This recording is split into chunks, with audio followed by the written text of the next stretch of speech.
wabarakatuh. Perkenalkan, nama saya Mahardika Nugraha. Jadi di sini saya akan menyolatkan, memandikan dan juga mengkafani mayit seperti itu.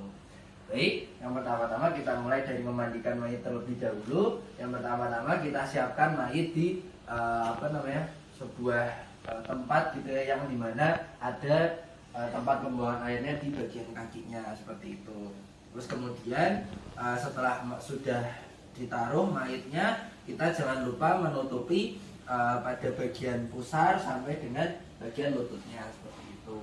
Nah, terus habis itu setelah kita selesai menyiapkan mayit, kita siapkan juga untuk alat dan bahannya untuk memandikan mayit, yaitu ada air yang cukup banyak, kemudian ada sabun dan juga ada sampo, dan juga nanti ada beberapa kapas juga untuk menyumbat dari lubang-lubang seperti itu, dan juga ada beberapa wangi, dan juga nanti ada sarung ataupun jari ya, itu juga bisa untuk setelah nanti selesai. Dan juga jangan lupa handuk untuk membasuh dari bapaknya nanti yang mayit ini, sama lap juga boleh seperti itu.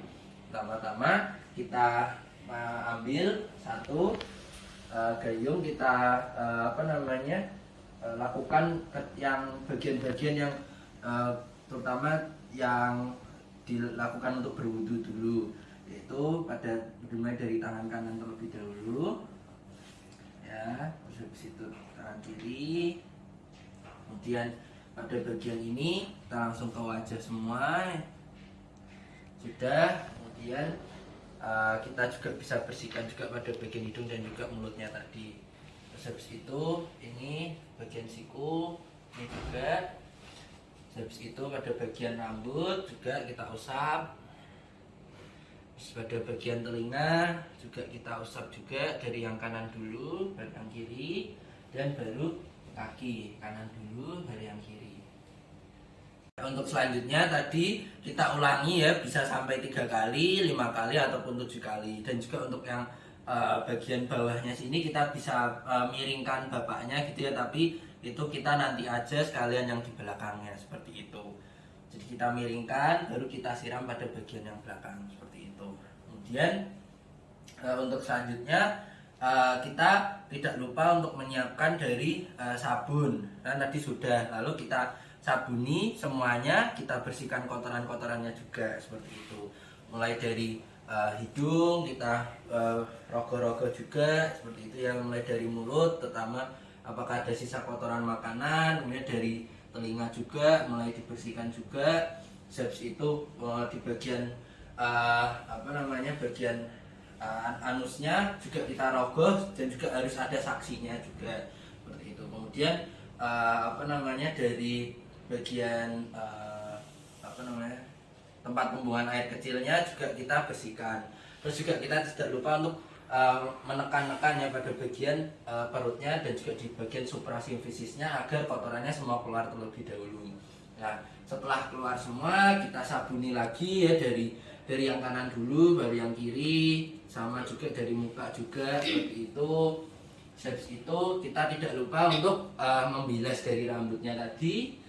Terus habis itu kita lakukan penyampoan seperti itu, pelan-pelan saja seperti itu.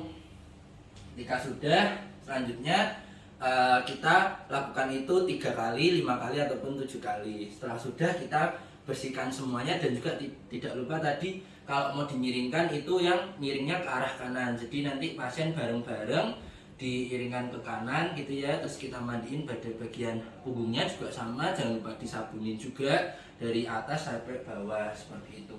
Terutama pada bagian yang tertutupi ini kita bisa membuka dan juga langsung menggosok-gosoknya seperti ini. Jadi jangan sampai dilihat seperti itu. Terus habis itu untuk selanjutnya ketika sudah selesai kita lakukan pengeringan. Ketika di pengeringan ini kita pakai handuk ya, dan juga tadi kan kita ada wangi-wangi juga itu ya, kita siapkan juga sama jarinya tadi. Nah, habis itu kita kasih handuk, kita lap semua. Habis sudah kita lap semua secara bersih, baru kita kasih kapas, beberapa kapas, nanti kita masukkan di tempat-tempat yang berlubang, contohnya seperti hidung, nanti di mulut juga dikasih, terus habis itu di bagian telinga itu nanti kita benar-benar disumpelin gitu ya. Habis itu pada bagian anusnya itu juga boleh, sama pada bagian pembuangan air kecilnya seperti itu.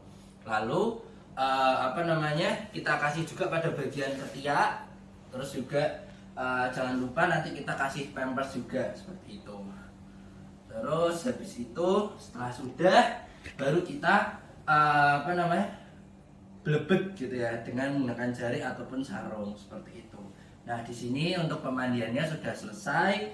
Alhamdulillahirobbilalamin. Kemudian sambil kita tadi mandi, ada yang sudah menyiapkan kain kafannya seperti itu. Ya baik, untuk tadi sebelum kita menjariin dan juga melap dari semuanya, kita tadi akhir mandi kita bisa kasih air dicampur uangnya. Baik, sekarang kita laksanakan untuk mengkafani dari jenazah. Ya, yang pertama tadi habis mandi ya, yang jelas ini masih ditutup. Ini karena keterbatasan kainnya, saya sudah masih ditutup sesuai dari pusar sampai dengan lutut kalau yang laki ya. Kalau perempuan kan semuanya seperti itu. Nah, di sini sudah, terus habis itu kita mulai tutup. Harus tertutup semua ya, mulai dari bagian kepala sampai ujung kepala sampai ujung kaki seperti itu. Nah, untuk kainnya untuk laki-laki yaitu 3. Jadi yang di terluar nanti harus ada yang garis-garisnya ini seperti itu. Jadi harus bergaris seperti itu. Nah, pertama-tama kita lakukan penggulungan untuk kain yang pertama dulu.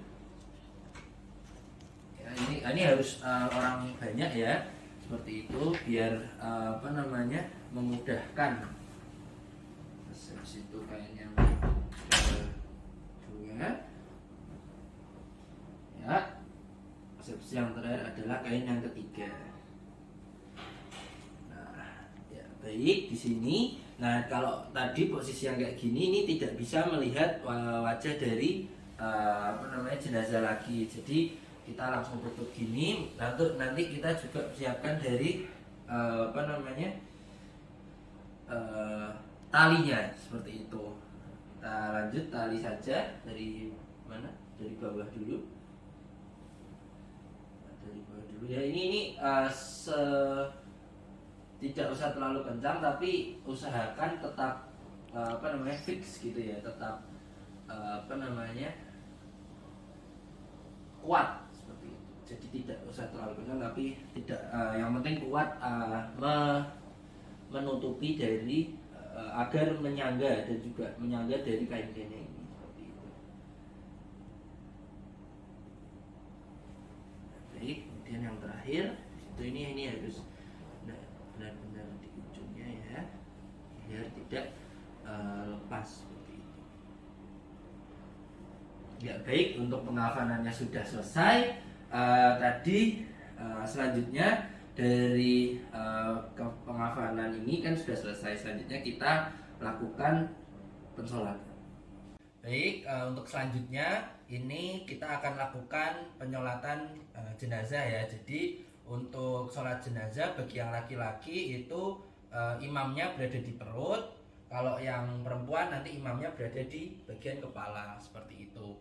Nah, ini kan hukumnya fardu kifayah, jadi kita berempat saja ini tidak masalah kayak gitu. Nah, sebenarnya di sini untuk bacaan dari sholat jenazahnya itu kan untuk takbir harusnya dibaca secara sir. Nah, ini berhubung kita membuat video jadi mengeraskan suaranya. Sudah siap semuanya? Ya. Kita niat dulu. Bismillahirrahmanirrahim. Usolli ala hadzal mayyiti arba'at takbiratin fardu kifayah lillahi ta'ala. Allahu akbar. Bismillahirrahmanirrahim. Alhamdulillahirabbil alamin. Arrahmanirrahim. Maliki yaumiddin. Iyyaka na'budu wa iyyaka nasta'in. ihdinas syiratal mustaqim syiratal ladzina an'amta 'alaihim ghairil maghdubi 'alaihim waladdallin. Amin. Allahu akbar. Allahumma salli ala sayyidina Muhammad wa ala ali sayyidina Muhammad kama sallaita ala sayyidina Ibrahim wa ala ali sayyidina Ibrahim wa barik ala sayyidina Muhammad wa ala ali sayyidina Muhammad kama barakta ala sayyidina Ibrahim wa ala ali sayyidina Ibrahim fil alamin innaka Hamidum Majid. Allahu akbar. Allahumma ighfir lahu warhamhu wa'afihi wa'fu anhu. Allahu akbar. Allahumma la tahrimna ajrahu wa la taftinna ba'dahu waghfir lana wa lahu.